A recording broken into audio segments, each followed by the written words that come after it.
Welcome back. All right, it's a packed show still. Of course, we can promise you that. And as we start off, we're bringing you a continuation of a conversation that had been had before on the program, which is focusing on security in certain parts of Ebonyi State. Of course, this followed the communal clash between Amasiri and also a couple of weeks ago, of course, which led to some decisions by the governor of Ebonyi State, which did not go down well with the people of Amasiri. We're talking about imposition of curfew, the suspension of, schools, the closure of schools rather, and the suspension of officials of Amasiri from Amasiri extraction, deployment to other areas, amongst other decisions reached by the governor. But let's take a sound bite from the governor of Ebonyi State, and then we'll be back to continue with the conversation. The traditional ruler certificate is thereby withdrawn. That's all the government appointee from Amasiri is thereby sacked. All the government appointee from the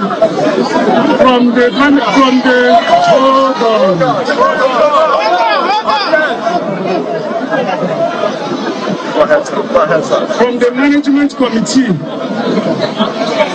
down to the commissioner, anyone from Amasiri is hereby sacked.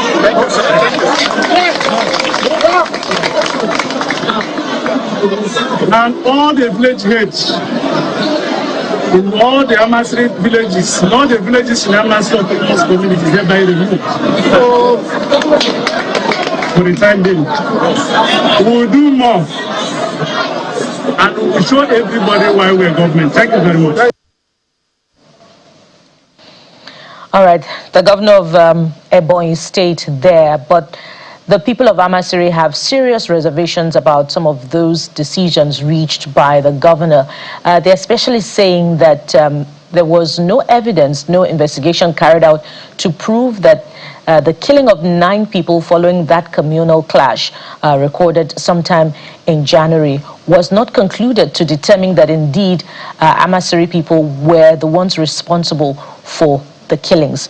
Now let's have this conversation, and joining us now is Joy Idam, former vice chairman, Nigeria Union of Journalists, Abuja chapter, and she joins us from our Abuja studio. Joy, thank you for joining us on the program. Welcome. Thank you very much. I'm glad to be here. Thanks for having me. Let's begin by getting an update on what exactly is the state of things currently in Amasiri. Are those decisions reached by the governor still holding sway, or life has returned to normal in Amasiri? Thank you for that question. Up till now, normalcy has not been restored in Amasiri, despite the governor coming out to tell the world that the curfew has been relaxed. My people, as of today, are still not, according to him, the curfew has been shifted from movement period 7 a.m. to 6 p.m. But as we speak, it's only on paper, it's not in practice. You step out of your house, you're hushed back or flogged back into your homes by the soldiers and policemen detailed to Amasiri. And my question is, right now as we speak, it's alleged that over 4 communities are at war with Edda. So why the governor picked on Amasiri without investigation is what most of us are still shocked about. Because when that incident happened, Amasiri was in mourning. Now, we don't bury people in the month of December because it's festive period. The last period that burial took place was in November. So all the deaths in December and early January was moved to month end, which is when we bury our dead.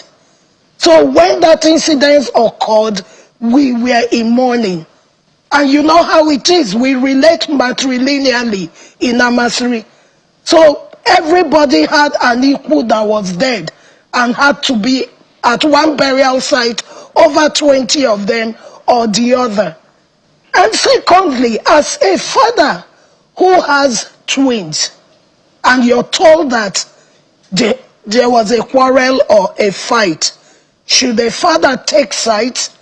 Should a father not seek peace? Should a father not find out from others, investigate? In this case, death is a heavy allegation.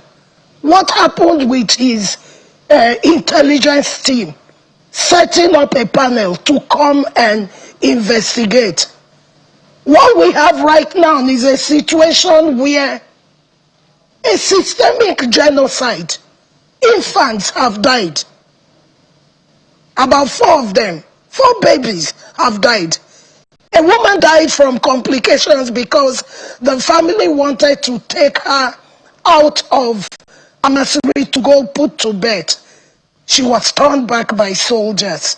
So she was forced to have the baby at home. She bled to death. 2 days later, the daughter she had died. Another woman did not have a car or a bike. She was trekking out of Amasiri. She was turned back. On the way, she had to give the birth to the baby there, stillborn, with umbilical cord entangled around the neck. What was those infants' crime? Just for the mere fact that they are from Amasiri. Yet, hospitals remain closed in Amasiri. Schools remain closed in Amasiri. Soldiers did not follow the rules of engagement in peacekeeping. They burnt down bags of rice belonging to my people. Was that part of the peace and peacekeeping they were sent to? They released live bullets on innocent women that were protesting their presence in Amasiri, and some of them died as a result of that. They tear-gassed senior citizens who served Nigeria with all their lives and everything, and some of them died from complications of the tear gas. Most of them are malnourished and have not fed since January 31st. The governor made those pronouncements. 2 of our kings remain in detention. Yet the quarry runs, but we are told that for security reasons, schools cannot open, hospitals cannot open, markets cannot open. But the quarry that's yielding 34 million naira per quarry in Amasiri is still running as we speak. Where is the fairness? Where is the justice to the people of Amasiri, I ask? And we're waiting for answers. Does it mean that Amasiri no longer belongs to Ebonyi? And Joy, we're waiting for answers. And just to speak to that, we tried indeed to have a dual conversation with a representative of Amasiri town and the commissioner in Amasiri, but we had network issues on that particular day, and so the conversation was not smooth sail. But we have, initiated conversations again with the Ebonyi state government, and we're hoping to provide you with the answers to the question that you're asking. But we're since being joined yet again by Mr. Maduka Amadi, who is the vice chairman of Amasiri Town Union. He's right here with us in our Lagos studio.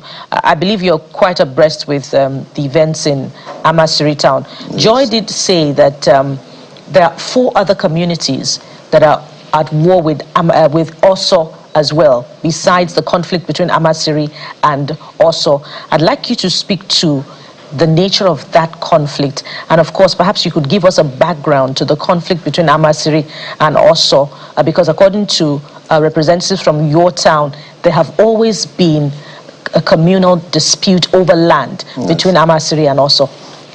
That's true. Good morning, my brothers and sisters. It's a pleasure to join you this morning. Yes, the problem between our people, Amasiri and Oso Eda, is a land dispute issue. And this land dispute issue has been there for ages. I keep telling people that I do not know why the present administration in Ebonyi State has allowed this crisis to escalate. The previous administrations have managed this crisis and it did not escalate. Let me just give you an instance. In the year 2002, under our first executive governor, Dr. Sam Omiyegu, there was this same crisis between the people of Oso and its neighboring community, Akese, then. And this man brought Akese people together, brought also people together, formed a kind of peace committee, say, go and study why there is always a dispute each farming season. And they went to the terrain and studied their background, their histories, the way they migrated, who owns the land and who came first, who came last. At the end, there was a recommendation made by that wonderful peace committee report. I think it was headed by Professor Ozo Nweke, who was our then secretary to the Ebonyi State government. That white paper, it is so surprising and appalling that the white paper could not see the light of the day. After they did a very wonderful job, recommending, say, government, if you can come and delineate this land, put boundary between Oso and Akese, put boundary between Oso and Amasiri, because Oso is in between Amasiri and Akese. And the history is proving that Amasiri and Akese shared ancient boundaries. And Abinushi also was not there. But as time goes on, they came in there. And as time progressed, they begin to annex the land, both left and right. And these people are shouting, stop, stop, stop. After that wonderful report, government failed to implement it. If you went through that report very well, I can easily submit it maybe after today. I have the report, it's in my gadget. That report recommends that, say, government, we have found out it was even wrong to grant an autonomous community to people that does not own, to non-indigenous people. But we are saying that that creation of a autonomous community, an extra community from Oso, was an error. But since it was not trailed by petition during the creation, government delineate boundary. That is what we call boundary adjustment. Let there be permanent peace. Pardon me, are you saying that also people are not indigenous? The particular place they are occupying, they are not indigenous. So where are they from? They are Eda people. Their main village is where they call Amiyi Eda. But they migrated there and shifted them because their place is hilly. And they found that place as the only flat arable land. That's why they migrated down at also where they are living presently. But for peace to reign, because our diplomatic cities, I used to say, the way things happens in the 18th, 16th centuries is no longer the same in these days. We have agreed and said, government, for peace to reign, give us a new boundary between, because there was no boundary then. Even if we went to the Ministry of Land, from Imo, Odimo, it will still show you from 60s, 70s. We have maps that we went to source from Imo State Archive that proves as of 1918, 1914, there was nothing like that. There was nothing like? Also there. The place also they are living. There was nothing also an uproar. This is what has been causing this problem. But I do not want to argue that if they must leave, they must leave. We have accepted government and just boundary so that to stop further annexation of either Amasiri or Akese land. When that 2022 fell, 2023 again, there was a crisis between Amasiri and its sister community called, between the people of Ndukwe in Amasiri and Okporojo in Eda. Dave Umahi was in charge. 2023, he was already packaging to leave the office. It happens on the February 6th, the riot breakout. He intervened. On the February 7th, we went to Ubru. I was among the delegation that went to his residence at Ubru. After discussions, he formed a wonderful peace committee again between Amasiri and Eda people, comprising 66 members. Our Ezogo, a traditional ruler who is in prison today, he was the chairman of that committee. One respected man from Eda, Vote for Jesus, Chief Michael Okoro, he was also a chairman of the committee. And they also went again in this terrain. Now it is between Okporojo also and Ndukwe in Amasiri. They went and studied the terrain. They said, okay, this farm hamlet belongs to Eda. This farmlet belongs to Ndukwe in Amasiri. Government, there is a need you delineate, you divide it, and show them a perpetual boundary so that anyone that crosses each other's farmland will know that he's in trouble. After that 2023, this committee submitted their report on the 28th day of May 2023. The following day was 29 May. They've handed over to this present government. And since then, we have been written series of reminding the present government. Governor, look at the peace report the recommendation the committee has brought forward, can you help us and implement it? Do you know the reason? Our people in Amasiri believe that anytime that report is implemented, there's going to be a permanent peace. We believe it. It's the only panacea for peace. But I don't know what is happening in my community today. Right. There is much to say on what we are seeing. I like the background you have given, but one thing is still very curious. The attack on Osoeda, that very deadly attack that we saw, which then spurred the governor to make the decision, sack people and all of that. Who is responsible for it? And I think that has been the question. Perhaps we'll go to Abuja studio where Joy is also with us to speak to that point. And I understand that you're escalating this also to the courts. What do you know about that incident? Because that's what all of this is pivoted on. And what are you seeking in court? Thank you very much for that question. We are all as shocked and surprised with the killings. This is a new one. We've never seen anything like this. People killed and beheaded. That's quite unfortunate. But I still maintain and insist that Amasiri knows nothing about these killings. We have nothing whatsoever to do with it. What are our prayers in court? Our prayers in court are purely on human rights violation. One is that a lot of people, it appears to be a systemic genocide on the people of Amasiri without due diligence, without investigations, without following constitutional rules of engagement. The governor just came, clamped down on Amasiri, delineated us the very next day or Tuesday of that week at the State House of Assembly. A lot of things, a lot of his pronouncements were unconstitutional, and those are part of what we are challenging. A lot of lives have been lost in Amasiri, more than 30.